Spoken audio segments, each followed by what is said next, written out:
Pues estamos ya en Grecia, ahora sí.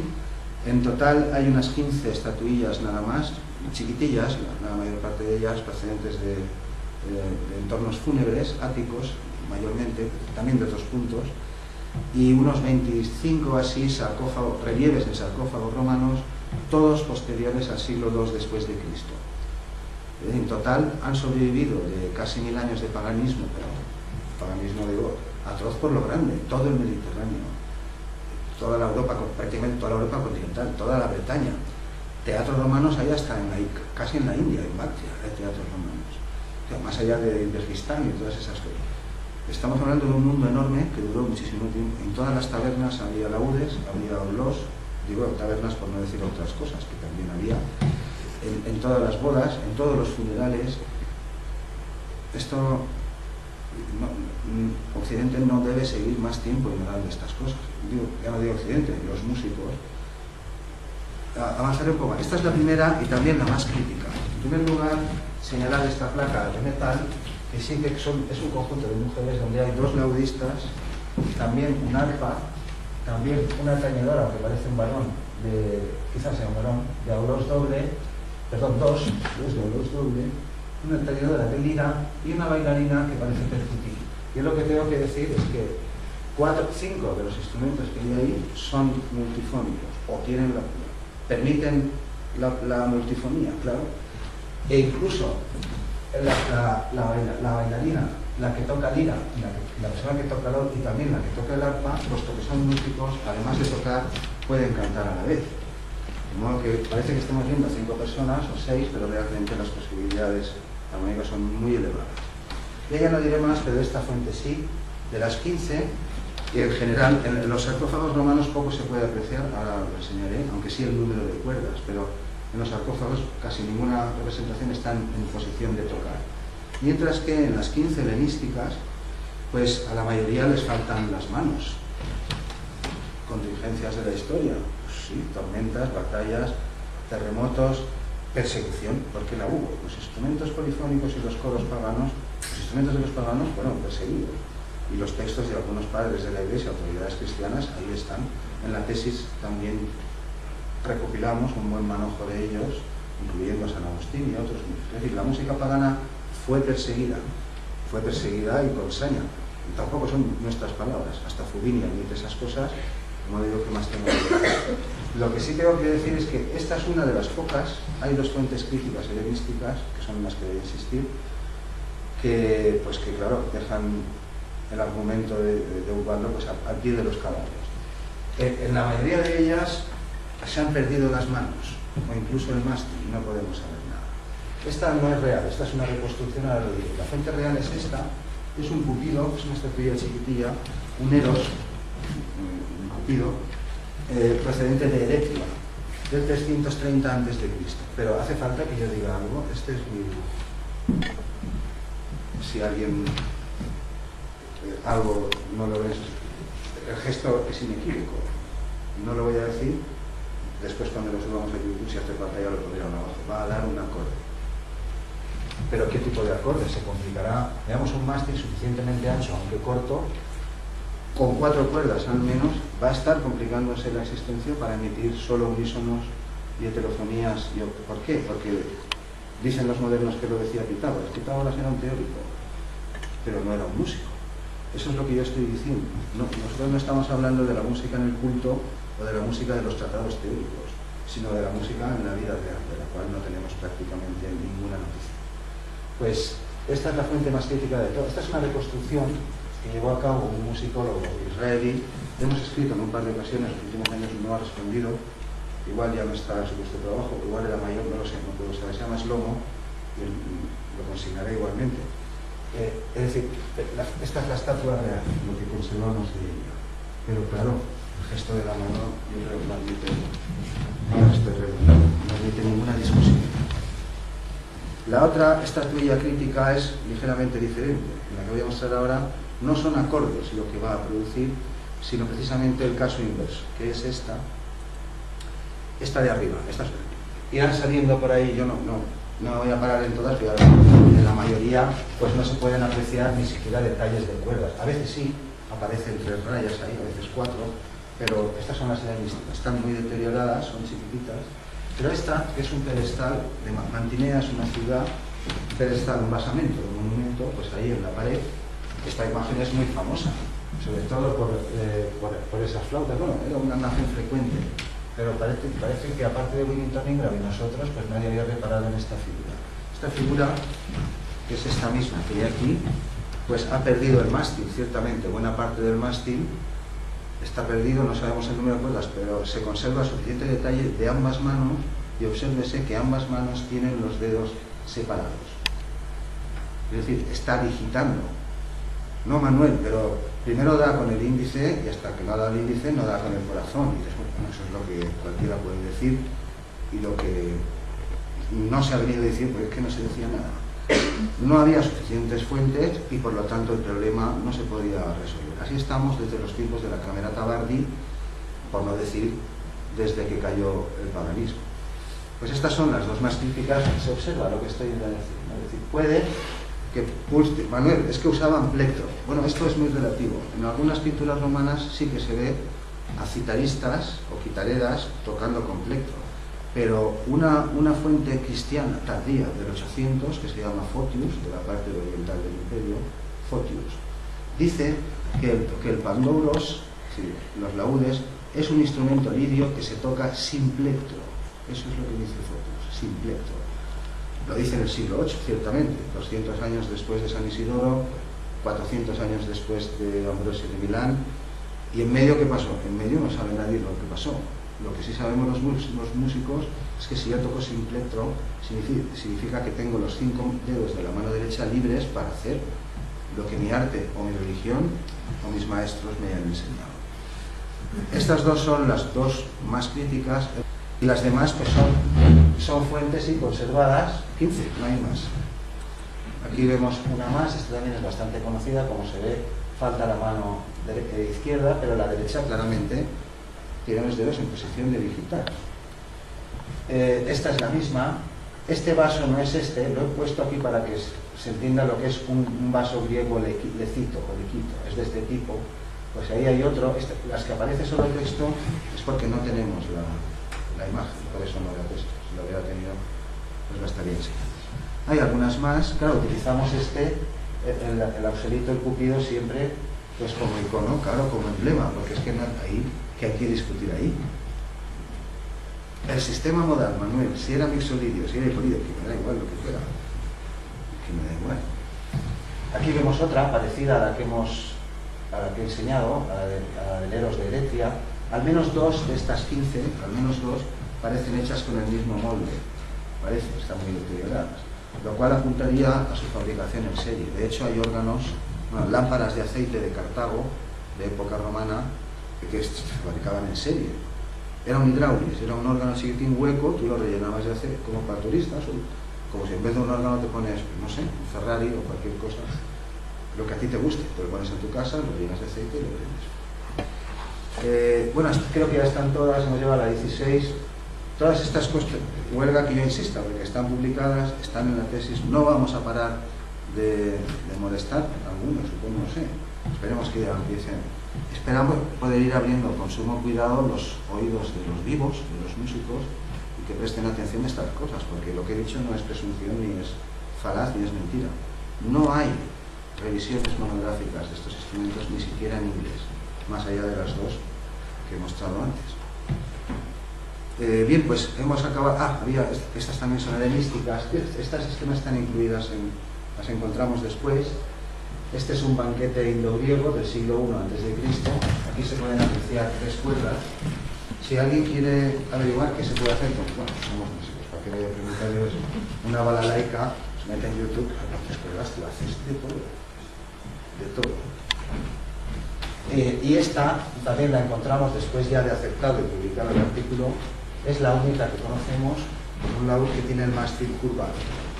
Es una gema. Mientras que a partir de aquí, las que hemos avanzado mucho, aunque parece que no, la ilusión es que como no me callo, pues parece que estamos mucho rato, pero hemos avanzado bastante, y ahora solo nos queda ver esas 25, hay en la tabla, fuentes romanas, todas son tapcas, prácticamente todos son relieves en los laterales o en la tapa de sarcófago. Estos laúdes que vamos a ver ahora tienen una forma un poco diferente, porque del Cupido del Ebro, si se recuerda la caja, era una caja de resonancia importante. Es decir, no era un instrumento muy grande, un poco prismática si se quiere, pero tenía volumen. Hace falta que la vuelva a poner, todo el mundo la recuerda. Es decir, eso era una caja de resonancia. Mientras que en la mayoría, muchas de las que vamos a ver ahora romanas, la caja es pequeña y tiene una cierta forma que se asimila como entre lira y laúd, pero son laúdes. Yo lo iré indicando, a excepción de 2 o 3 que ahora os haré señalar, que de nuevo nos encontramos con el mismo asunto, una caja de resonancia casi semiesférica. Tú no haces eso ni por comodidad ni por capricho. Si tú haces eso es porque ese instrumento quieres que resuene. Digo, el que construyese el instrumento en cuestión. Pues veámoslas. Había puesto una letra mucho más en sintonía con el tema. Además doy clases de estética y esas cosas me molestan bastante, pero lo he cambiado el programa. ¿Qué vamos a hacer? Esta es la más antigua conocida, es incluso de época prerromana. Apareció hace unos pocos años en Castulo. Ángel Román Ramírez es un investigador español que trabaja, no recuerdo la universidad exacta, aquí en Andalucía. Él habla de Tartesos, de la música de los fenicios, eso toca un poco, pero tiene publicaciones muy buenas. Y él, hay otra que después la mostraré también, que también se la veremos a ver. Esto se publicó hace muy poco, cuando yo estaba dando clases aquí, estos años pasados. Es un laúd, que sostiene, aunque no se aprecia muy bien aquí, es un laúd. Esta es la mano, esto es la caja del instrumento y esto es el mástil. Esta es probablemente incluso prerromana. Esto es lo que parece ser. Mientras que como se ve, por ejemplo la 2, pues no la tengo. O sea, no la tenemos, pues no la tenemos. Aquí sí, esto es lo que estaba diciendo hace un momento. La mayoría de los laúdes, que todos no, pero muchos de los que vamos a ver ahora, tienen esta forma, es decir, una caja de resonancia pequeña, pero un número de cuerdas inusualmente elevado. Aquí no se aprecia bien, pero veremos bastantes con 6 cuerdas. Se ve claramente que hay 6 cuerdas. Claro, es como lo de los egipcios. Estos son relieves para decorar sarcófagos, para dejarlos ahí, que no los vea nadie nunca. No podemos esperar que representen esto fielmente como lo haría Miguel Ángel o como si estuviéramos. A veces sí, si tú eras muy rico y pagabas mucho al que iba a esculpir y exigías, pues te lo hacían muy realista. Y si no, pues lo dejaban. Ahora veremos algún ejemplo de lo que estoy diciendo, creo que ya, exactamente. Esta también, Ángel Román Ramírez y otros estudiosos españoles también la publicaron hace más tiempo. Apareció en Emérita Augusta, es decir, en Mérida. La ciudad fundada por uno de los 5 emperadores. Bueno, 3 eran españoles. No sé si hacer un chiste de esto o lo contrario. Pero la edad de oro de la humanidad, según Gibbon, el ilustrado, pues son el siglo I y el siglo II. Cuando menos guerras hubo, y muertos, claro, como siempre, tú dirás, no. Pero así ha quedado. Pues 3 de esos 5 emperadores, Adriano, Trajano y Marco Aurelio, eran nacidos aquí, cerca, en Hispal, siguiendo la Ruta de la Plata, en Itálica, en Sevilla, o de familia de la Bética, de la actual Andalucía. En cualquier caso, es lo que decía, se trata de una estela funeraria, es decir, ella es una adolescente, se llamaba Lutatia Lupata, y era una estudiante de la UD, y falleció muy joven, y su profesor, o profesora, ahora no recuerdo el detalle, pues le dedicó esta estela. Es decir, esto no es un retrato de Lutatia Lupata, aunque tiene bastante definición. Puede que sí, si el escultor era bueno, si no cobraba demasiado, no lo sé. En cualquier caso, se observan aquí 4 cuerdas, pero aquí 7 puntos. Que es lo que, claro, ¿podría haber pintado 7 cuerdas? Podría.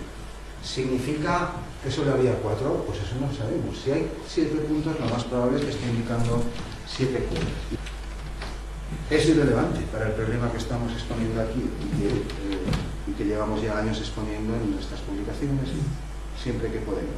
El problema es si tenemos la capacidad de producir diferentes sonidos a la vez, sobre todo los músicos profesionales, tú dirás, y en caso afirmativo, ¿desde cuándo? Evidentemente la respuesta no puede ser desde el siglo IX o desde que la Iglesia cristiana autorizó estas prácticas. De hecho, las prescribió 7 años antes después de Símaco y la caída del mundo pagano. Bueno, aquí ven, está un poco más ampliado, se ve un poco mejor. Solo hay representado 4 más que cuerdas, parece sirga, así gordotas, Bueno, es una estela, es un relieve, no es... Esa guitarra nunca tenía que sonar. Pero hay 7 puntos aquí, o bien, como ha propuesto uno de ellos, también órdenes dobles, como en las bandurrias actuales o en las vihuelas renacentistas. Es decir, que habría en este caso 3 cuerdas dobles y una simple. Este no lo tenemos, no lo hemos enseñado, pero este sí. Hay 2 mujeres sosteniendo un instrumento del mismo tipo que caja pequeña, es decir, probablemente con poca resonancia o poco volumen. Eurípides, el famoso trágico, ya las mencionaban en el 300 y pico antes de Cristo, de pasar, aludía a que en las bodas siempre se escuchaba la agradable música de laúdes, dice Eurípides. Agradable, supongo, pues que poca potencia, pero me imagino que mucha variedad. Yo, desde luego, si fuese poderoso y me gastase mi dinero en contratar laudistas, pues me aburriría más bien pronto que tarde del unísono, de la heterofonía, y les exigiría, o los cambiaría, buscaría otros más pendones si hace falta, más atrevidos, o que se sometan a mis exigencias. Yo quiero divertir a mis invitados. No estoy ni adorando a Dios cristiano, ni al Dios pagano, ni nada. Yo estoy en una boda, estoy en una fiesta, estoy en un banquete, y ya se han hecho a las 2 de la mañana, y yo quiero divertirme. Y me imagino que... es que mucha gente tiene esta idea sobre el mundo clásico. Luego, mucha gente imagina a los griegos, todos con una sábana como Pitágoras, una lira con 4 cuerdas y tocando tetracordos y ajustándose a las escalas teóricas que decía Pitágoras. Oye, nosotros también tenemos escalas teóricas para arriba, para abajo y de todos los tipos posibles. Pero cuando tú vas a tocar, tú te olvidas de las escalas. Bueno, no te olvidas, pero que a nadie diviertes con escalas. Este no es la cuestión. El problema es que de la vida musical, más allá de la liturgia cristiana, no sabemos nada hasta el gótico, nada. Y de la vida musical de estas gentes 1000 años antes, pues en los últimos decenios es cuando estamos empezando a saber algo. La afirmación de Girolamo May, que fue el que empezó estas cosas con la Camerata Bardi, Girolamo May no era músico, pero era el mayor experto en Grecia. Dijo, he hecho una investigación, los 4 librajos que tenía a su disposición entonces, dice, y por los resultados de mi investigación, como nunca aparece la mención explícita de que los griegos y romanos cantasen a varias voces, yo concluyo, esto es lo que le dijo al padre de Galileo y a la Camerata Bardi, concluyo que todos cantaban las mismas notas, al mismo ritmo, con la misma velocidad y las mismas palabras. Pues yo le digo lo mismo a Girolamo May. Para ti será prueba suficiente de lo que quieras, pero para mí no es prueba suficiente de nada. ¿Por qué? Porque la mención contraria tampoco existe. Ninguna fuente conservada dice, ni lo que él dice que no dicen, ni nada. No sé si lo he apretado todo mucho o está la cosa... Luego, cuando uno lo ve ahí, pues parece que está claro. Es decir, que con las mismas armas que él y 500 años después la musicología niega, yo afirmo. Bueno, con las mismas no, porque al menos me he molestado en reunir 200 fuentes instrumentales y con más de 200 literarias y un sinfín de cosas que todavía están por salir. Y alguien tendrá que darnos una explicación del tema. Veamos alguno más. Este es muy curioso. Es el sarcófago de Giulia y Alemania, que hay varias, incluso organistas. Incluso había una formación muy curiosa que se llamaba coropsaltrias, en tiempos del Imperio, que eran pequeñas formaciones con un artista y un coro reducido, hacían giras por ahí, y interpretaban mayormente extractos de tragedias, de los números corales y ya. Hay de todo en el canal, y los que me han seguido estos años, que hay unos cuantos personas aquí saben que todo esto está disponible hace tiempo y no hay más. Es curioso, este es uno de los que decía, fíjate el pedazo de caja que le han fabricado a este laúd y el tamaño. Será un laúd bajo, será lo que se quiera, pero ese instrumento tiene sobre todo resonancia. No sé, es un sarcófago y en un extremo está esta gran lira enorme y este laúd casi semiesférico, pero en el otro extremo es esta foto, pasa que no la tenía entera, hay un hidráulis, aquí no se ven las palancas de las bombas, pero es un órgano hidráulico accionado por agua. El agua es el mecanismo que mete aire a presión en los tubos, faltan las palancas. El de los órganos saldrá en el último número de este año, de Coldigue, el primero. Y el segundo, pues no sé, el que viene, alguno de los números en cuestión. Bueno, también tengo que decir, lo mismo que les digo a mis alumnos en todas partes, que si alguien quiere saber más, tiene curiosidad, y conocida estas cosas, pues que nos pregunte y le daremos razón de lo que sea. Veamos alguno más. Este es donde tenemos el dibujo, no recuerdo si es de Panum o de quién es, no he podido poner más detalle, pero en efecto son 4 cuerdas. En cambio en este de abajo son al menos 6. Aquí se ve un poco mejor el diseño, la caja parece un poco más grande, el mástil muy ancho en efecto.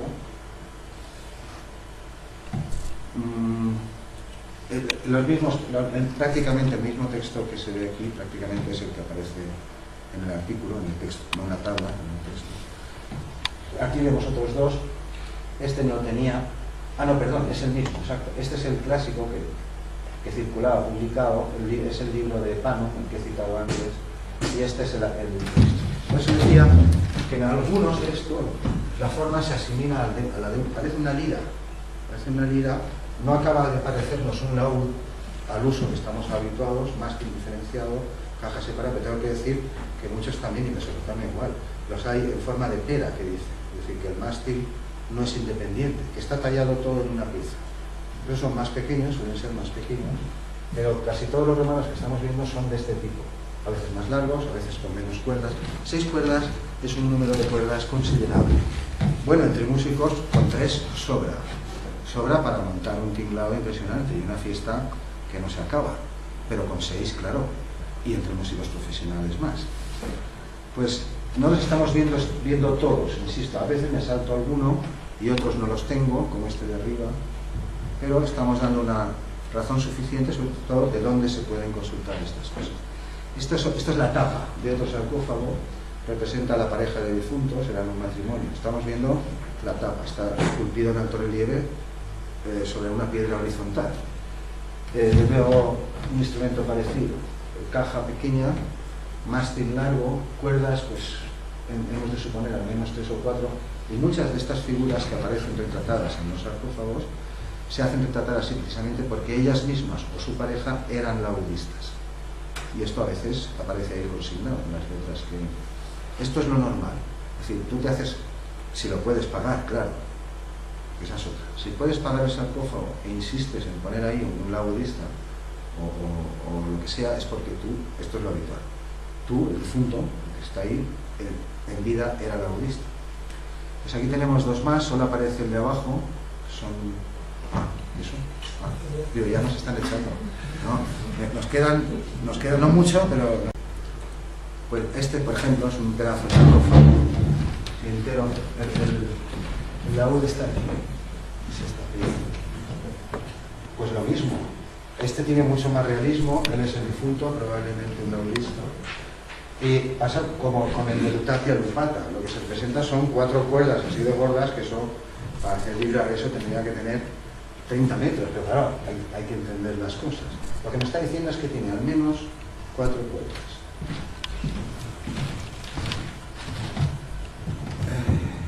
Alguno más de estos, aquí una colección que no tenemos no hemos conseguido todavía hacernos con una foto de estos ejemplares, pero sabemos de su existencia por otras publicaciones que están consignados igual. Pues no sé qué podría señalar aquí. Este tiene 4 cuerdas, estas no, parece que no se puede apreciar. Aquí, sobre todo cuando el difunto está en este círculo central, como este que había aquí, como este. Sobre todo en esos casos es cuando se supone que el difunto mismamente era o organista o el instrumento que esté en interés. Avanzo un poco. Ahí. Aquí tenemos otro. Aquí hay 2 laúdes. Este es uno, está en el lateral, y este es otro, el propio de la figura central. Este es el de la figura central y este es este. Y de nuevo es un instrumento, parece que sea un poco más grande respecto al mástil, la caja. Tampoco es lo que esperaríamos en un instrumento como nos gustan ahora, claro. Bueno, ahora nos gusta incluso los Bachio. Mucha potencia, muchas posibilidades, mucha resonancia, todo muy bien afinado. Hay que salvar las distancias. Ahora mostraré también alguna cosa más. Que si había músicos de calidad en la antigüedad, por todas partes, bien pagados por todas partes, que tocarían con instrumentos y exigirían instrumentos y diseños de precisión, como hacemos hoy, por supuesto. ¿Qué ha llegado? No ha llegado nada. Lo que ha llegado es lo que estamos viendo aquí, y nada más. Bueno, pues no me detengo aquí más, tampoco tiene más estrellar. Esta información está disponible, se puede consultar. Aquí vemos el sarcófago, se ve ahí arriba, en aquel extremo, la figura sentada. Esas tres picos que aparecen arriba, se supone, o se ha sugerido que puedan representar mecanismos de tensión, de afinación, porque en el los tenía. Bueno, está claro, ¿no?, que si una cuerda se extensa y no sabes cómo tensarla, pues te inventas tú las notas. Si existe un laúd, si tiene uno, no, estamos mostrando casi 40, aparte de los egipcios.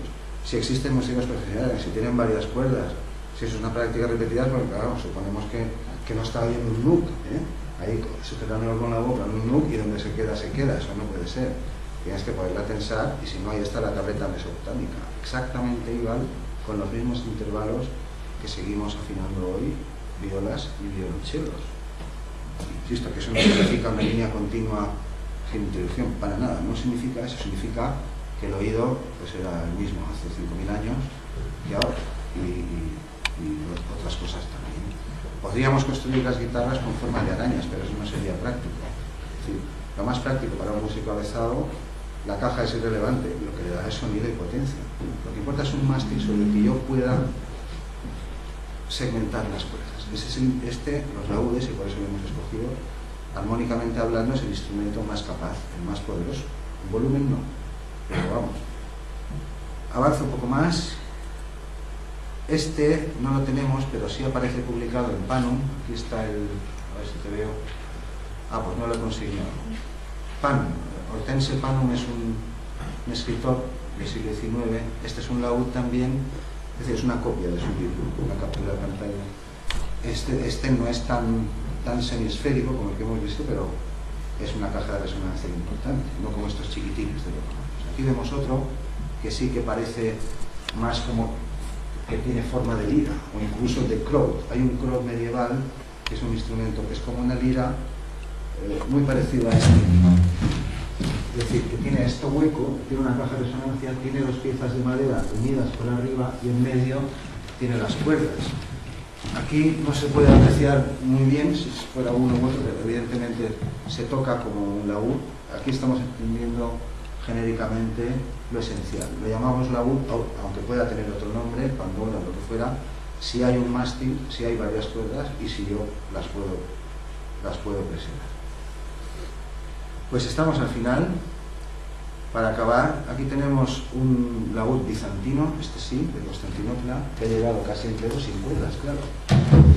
Del siglo IV después de Cristo, está en el Museo Metropolitano de Nueva York, incluso con agujerillos para tipo rosetón, para aumentar la resonancia, etc.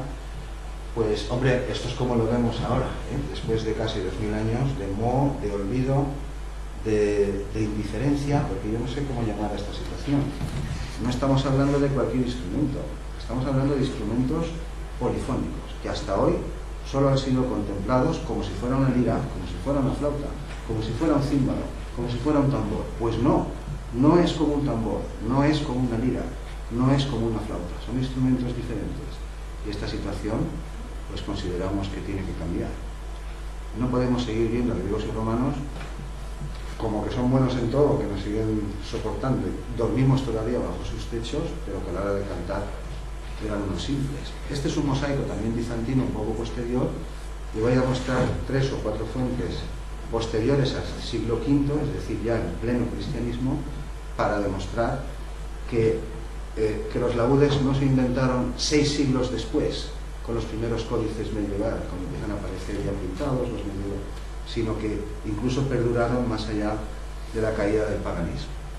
Esta publicación es la misma que está circulando por ahí, y estas las publicaciones que ya he citado. Ella es Teresa Schaffer, la vicedecana de investigación de la Politécnica, él es Vicente Guimera, ella es Penélope Sanz, que no la he citado antes, perdón, pero yo que no la he presentado, aunque aparecía en el título. La mitad de todo nuestro trabajo, que se ve en red y se ha publicado, y el mérito le corresponde a ella. Yo soy la cara visible, el que contratan, el que graban, tengo que hablar porque soy profesor y esas cosas, pero detrás, como en el teatro, pues hay muchas horas, sobre todo mucho codo, nos gusta lo que hacemos, no duele, sarna con gusto no pica, y a esto es a lo que nos dedicamos. Después por ahí pues ya se dice lo que se quiera. Pues aquí están, estos son los que ya se han publicado, están en negro. Yo he repartido estos tres, laudes, tubos polifónicos 1 y 2. Este es el que saldrá ahora, espero que antes de Navidad. De momento solo las fuentes literarias, y en el siguiente, que ya lo ha aceptado, también las fuentes iconográficas. No llega a centenar. Unas pocas más, no muchas más que las del libro de Perrault de hace 50 años. Después hay una tercera parte solo de referencias, porque aquí iconos no hay, pero ya lo he dicho, hay una docena larga más, quizá casi 20, en diferentes textos medievales, en diferentes siglos, alusiones al órgano. Es decir, el órgano seguía vivo, al menos en Constantinopla. A Pipino el Breve, el de Constantinopla, le regaló un órgano, y a Carlomagno también. Hay menciones de ellos, pero no hay un rastro.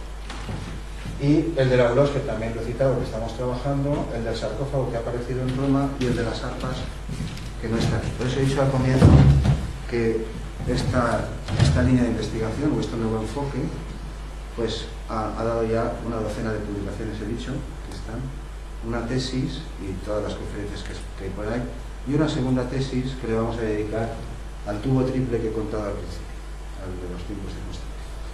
Me va a tocar hacerla a mí, no he encontrado a nadie que se apunte, creo que están otras cosas en hora ocupada, y como ahora ya puedo dirigir tesis, pues por no dejarlo pedir, nos lo van a enseñar en Roma, al final vamos a acertar y se va a quedar sin tesis, pues no, me he echado para adelante y me meteré ahí también. Bueno, por cerrar ya, esto es el mundo en línea verde, la más oscura, en tiempos de Justiniano, 2 años antes de que cierre la escuela de Atenas. Desde Platón estaba abierta la Academia de Atenas, casi 1000 años, el centro más selecto del mundo antiguo, incluyendo Alejandría. 2 años antes es esta línea verde y el Imperio Bizantino que controla. O sea, aquí el Imperio Romano ya está muy reducido, ha perdido grandes extensiones en el norte de África, siglo VI después de Cristo. Símaco imploraba al emperador aquello de el mismo cielo nos cubre, devuélvenos las subvenciones, deja de perseguirnos. Los cristianos también fueron perseguidos, yo lo he dicho, no estoy hablando de eso ahora. Estoy hablando que se convirtieron al final de perseguidos en perseguidores y pues casi que no ha quedado nada, digo, de nuestro objeto de estudio. Avanzo un poco más porque voy a mostrar ahora, pues solo voy a mostrar una, que es de la que tengo imágenes, de las otras dos no tengo imágenes, pero aquí, en Asia Menor, o Anatolia, según unos u otros, hay 3 inscripciones de estos tiempos, de mitad del siglo VI, Justiniano era cristianismo, el paganismo se acabó en torno al 384, 400 y pico, oficialmente digo, como de forma visible en las ciudades del imperio. Y a partir del 400, el tiempo de San Agustín en adelante, a verlos, abráilos o abríalos, como dicen de las meigas, pero claro, había que ir con cuidado.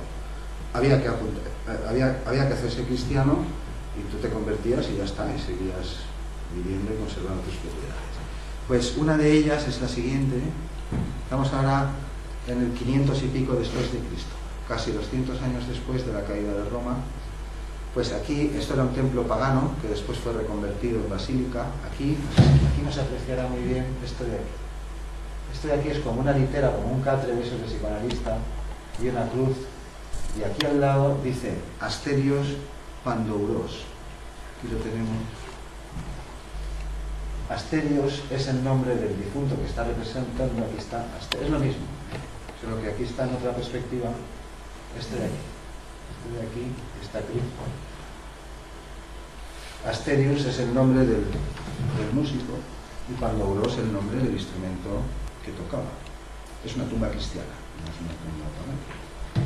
Y en otros 2 epitafios también de estas zonas, uno en Seleucia Caricatnum y otro en Gerasa en Siria, pues también aparece mención en un caso del instrumento, que el instrumento había sobrevivido. No es que se inventa en torno al año 1000 después de Cristo, ya estoy hablando que estaba aquí desde siempre, sino que sobrevive incluso a la persecución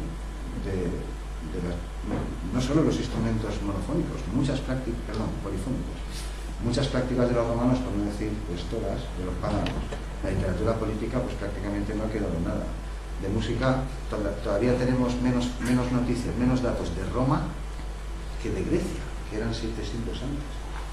Y esto evidentemente apunta pues, a la guerra. Y no estoy diciendo aquí buenos, no estoy diciendo que unos fueran mejores, nosotros peores, que los buenos fueran los cristianos o que los malos fueran.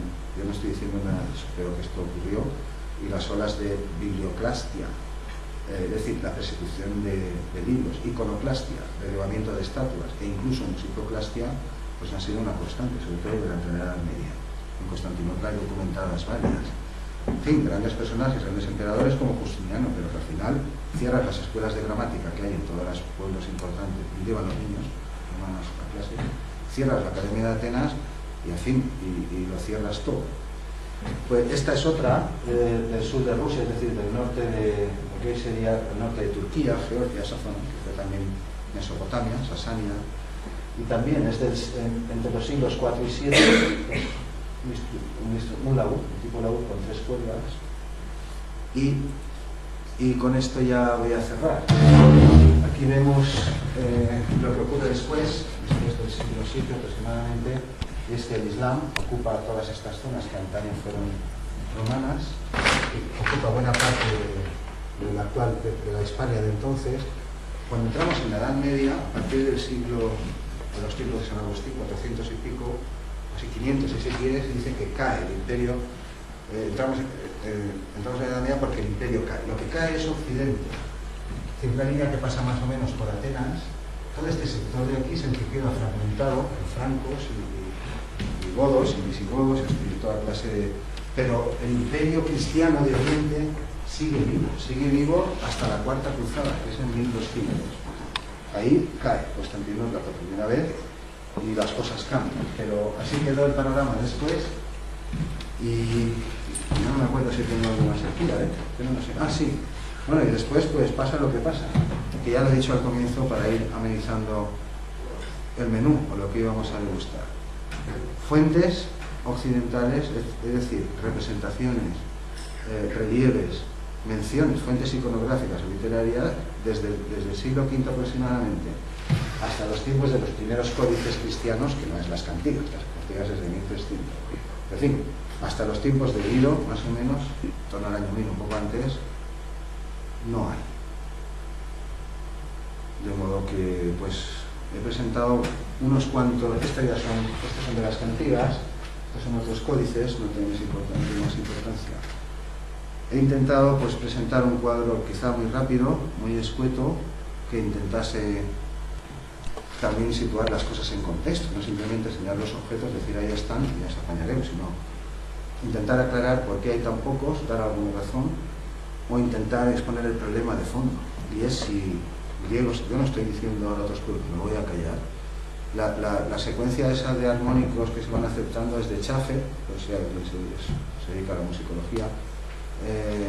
Jacques Chailly, un musicólogo francés, es un pentagrama 7 que no lo tengo aquí, en donde se ve eso, uno va hacia atrás. En el siglo XX usamos todo el espectro armónico, incluyendo microtonos y todas las cosas más raras que nos pueden ocurrir. En el romanticismo, todo el espectro cromático, pero con modulaciones extrañas incluso. Y según va uno hacia atrás, pues en efecto, en Occidente se observa que al llegar al gótico y atrás en la música litúrgica, porque de eso estamos hablando, de 1300 hacia atrás solo estamos hablando de música litúrgica. La polifonía estuvo proscrita, perseguida desde los tiempos de Ambrosio, pues casi hasta los tiempos de Juan XXIII, que todavía publica su famosa bula diciendo que las terceras, las sextas, ese tipo de intervalos, que eso es pecaminoso, que es extraño, que es decir, el mundo está allá afuera y el campo también, y no se le pueden poner puertas, pero tú, la primera misa polifónica, cuando la sociedad civil ya estaría harta de consumir polifonía en los banquetes, en las bodas, en las tabernas, en los prostíbulos, donde fuere. La primera misa polifónica no se escribe en Occidente hasta 1340 y tantos, que es la de Guillaume du Machet. Y bueno, espero que haya más. Yo cada año procuramos hacer, de hecho hemos programado en Alicante las otras dos, la de las gaitas y la de los launedas. Pero insisto que estos temas ya han sido expuestos, si no con estas mismas palabras, de un modo parecido, ante alumnos aquí en el centro.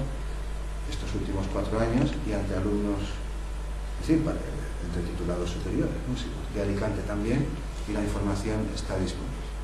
Pues para acabar, las líneas que ha generado este trabajo, que hace 10 años, que se han incorporado ya hace 3, 4, casi Vicente Guimerá, y también Teresa y alguna otra persona, pues ha generado estas 7 líneas. Por un lado, polifonía tradicional europea, nos están invitando hace 2 años regularmente a Georgia, el IRCTP, que es el International Research Council para la polifonía tradicional, gestionan cosas de todas partes, están financiados por la UNESCO.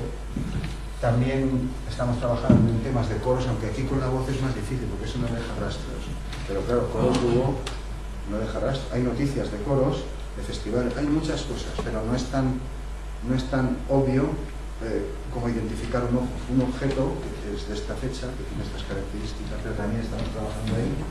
Este es el sarcófago, estos son los órganos a los que he aludido, el trabajo sobre Aulos, al que también he aludido, la persecución, que en la tesis sí que aparece bastante detalle. Incluso hay 2 fuentes cristianas que las encontramos, parecía que nadie decía nada. Una es Teodoreto de Ciro, la otra, no me acuerdo, de los siglos 3 y 4 después de Cristo, fuentes cristianas. Uno de ellos afirma de ellos mismos, de los cristianos, que ellos, para diferenciarse de los paganos, Teodoreto de Ciro es esto, que nosotros, para diferenciarnos del canto de los paganos, elevamos nuestros cantos a una sola voz. Eso es lo que dice Teodoreto de Ciro. El otro lo que dice es que los cristianos, nosotros los cristianos, también para diferenciarnos de los paganos, no usamos instrumentos en el culto. Insisto, todo lo que nos puedan contar, que es que no fundes, pero lo poco que hay, desde que el cristianismo es un poder real dentro del imperio, hasta prácticamente los tiempos de Guillaume de Machado, es música litúrgica, es música de puertas de la iglesia para adentro o para afuera, si es una festividad de una capital importante también, pero no es la música de la sociedad civil, ni de la de los juerguistas, ni de los pendones, ni voy a decir, ni la de los músicos que cierran muchos bares, porque yo no sé, he sido músico toda mi vida, yo no toco, pero sigo cascando y sigo cerrando bares. O sea, que tú te quedas al final a que te paguen el bolo y te tomas las copas. Y tú cantas como te nace, porque tú eres músico y ese es tu arte y tú lo sabes hacer. Si las autoridades cristianas o no cristianas, religiosas, hoy en día hay ejemplos claros de prohibición incluso de cantar entre los talibanes, que no quiero poner ejemplos, todo el mundo sabe de qué estoy hablando.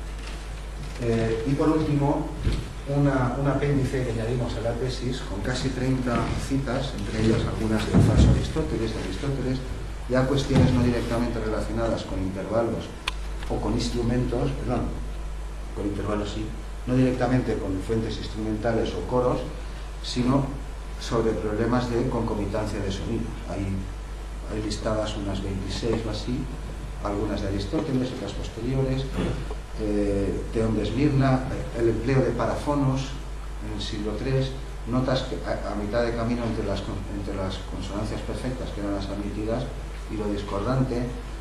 Por eso se llaman fuentes intrigantes. Confío que de ahí salga algo interesante también, si no en un año o en 2, porque ahora me han llamado otra vez a trabajar a Alicante. He enredado más este año que estaba en paro, lo digo para los que me conocen, que me han oído en clase. He producido el doble, hemos encontrado el doble de cosas y ahora me veo limitado de tiempo, pero insisto, es un placer volver a Valencia siempre a hablar ante músicos, porque ese es mi arte. Pues creo que ahora sí, sí, con esto y un 8, lo he dicho, un placer. Volveremos a hablar de las violas de gamba y de los simios cantores, porque así se llama, para que nadie se asuste, no pasa nada, o volver por aquí y ya os enteraréis de qué va el asunto. Bueno, lo dicho, ya se anunciará. Gracias por todo.